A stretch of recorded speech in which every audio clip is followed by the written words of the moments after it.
Olá, se você não me conhece, sou Mal. Eu sou do Número de Graça Missões Urbanas e eu gostaria de compartilhar um pouquinho da Bíblia com você. Mas antes, eu queria te pedir para curtir, compartilhar, comentar esse vídeo, dizer o que você achou, deixar uma opinião, uma dúvida, se inscrever no nosso canal, nas nossas mídias sociais e me ajudar a levar um pouquinho da Palavra de Deus. Hoje eu queria falar com vocês sobre a síndrome do alecrim dourado. Quando eu era prego, o diabo me batia.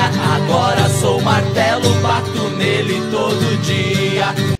Pois é, a síndrome do alecrim dourado, ela tem a ver com aquela musiquinha, né? Eu sou o alecrim dourado que nasceu no campo sem ser semeado. E ela é muito comum nessa geração Z, essa geração que começa entre 1995, 97, se não me engano, e vai até 2015. São adolescentes e jovens que parecem que nasceram prontos. São frutos de uma era de tecnologia somada a uma ausência dos pais na educação, no processo de educação, onde o processo de educação foi terceirizado para a escola, para babás, para avó. A gente tem que perceber que os avós não são responsáveis pela educação dos filhos. Eles já trabalharam nesse processo com os pais, não é? E os netos ali são para que eles possam curtir, para que eles possam abraçar. Então, a culpa não está no avô, mas a culpa está na omissão.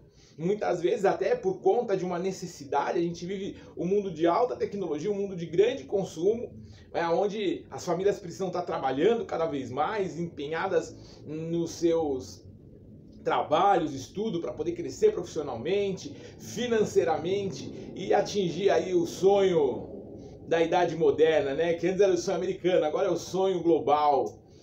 E aí o que acontece? As crianças, elas ficam perdidas. Elas são alimentadas e muitas vezes educadas. A gente tem nesse processo também o avanço da internet, das redes sociais, e a maior parte dessas crianças, elas foram educadas pelo YouTube, por adolescentes como eles também, que pouco conheciam da vida, sem maturidade, enfim, e eles acham que são os donos da razão.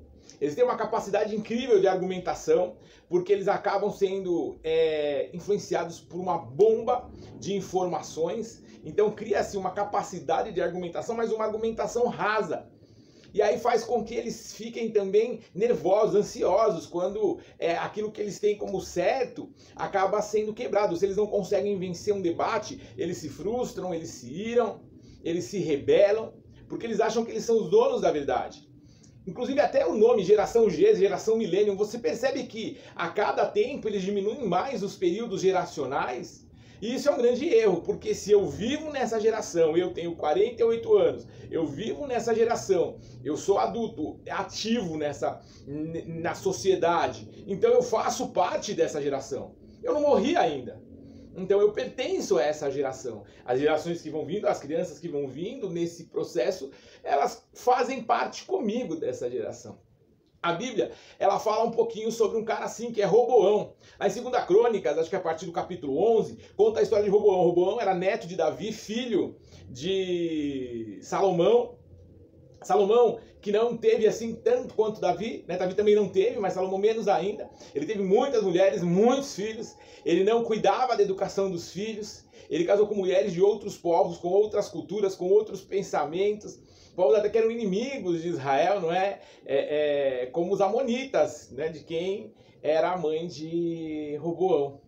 E acontece que quando Roboão começa a governar, ele sofre um confronto ali, uma rebelião. Existe uma revolta e uma tentativa de golpe. E ele então vai pedir conselho para os profetas e para os conselheiros do seu pai, pessoas mais maduras, mais experientes. E eles falam que ele deveria negociar com os revoltosos, que ele deveria baixar os tributos, que ele deveria ceder alguma coisa para que ele pudesse criar uma coalizão no governo. Porém, Roboão vai falar com seus amiguinhos ali também, pessoas que eram inexperientes, que não tinham até um conhecimento intelectual, porque estudaram e tal, mas não tinham maturidade, não tinham uma experiência. E aí falaram que ele tinha que pesar a mão, que ele tinha que ser firme, que ele tinha que endurecer. E acabou que o golpe aconteceu e Israel foi dividida. Então, a Bíblia ela fala, olha, filho, você deve honrar o pai e a mãe. E eu vejo muitos pais, quando estão nesse confronto com os filhos, ou com os filhos direto, ou quando vem conversar com a gente, falar assim, mas o filho tem que honrar o pai e a mãe, sim, mas na sequência do texto a Bíblia fala que os pais não devem levantar a ira dos filhos.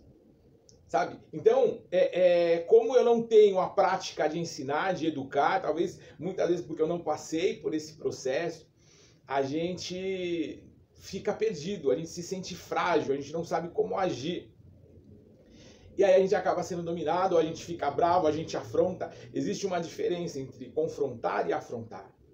Não deixe que seus filhos sejam criados por adolescentes como eles, fiquem no meio da hype aí da moda, não é? A fragilidade deles, a dificuldade deles de lidar com conflito é um dos caminhos mais sedutores para que eles comecem a consumir entorpecentes, substâncias químicas.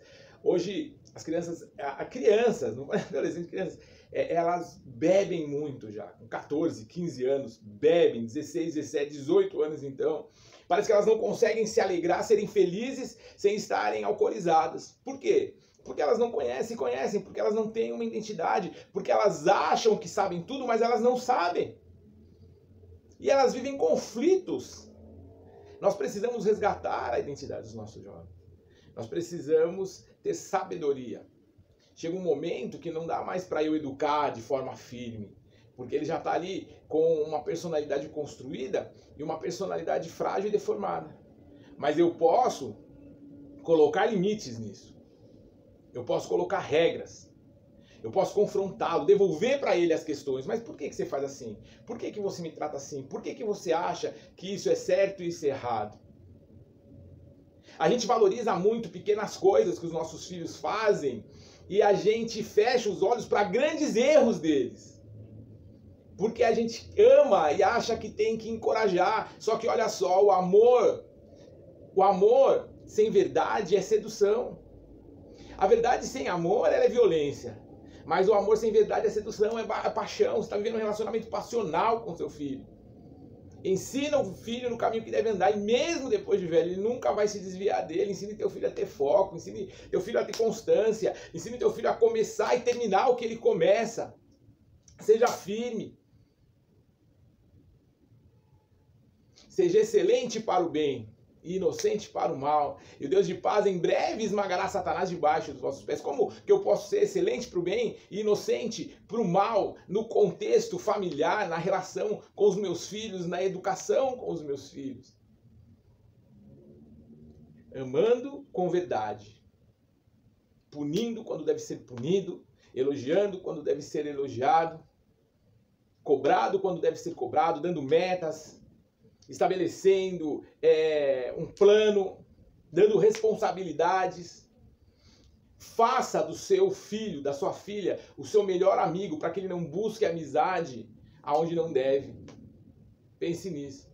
Se você gostou desse vídeo, eu quero te pedir para curtir, compartilhar, se inscrever no nosso canal e me ajudar a levar a palavra de Deus. Amo vocês.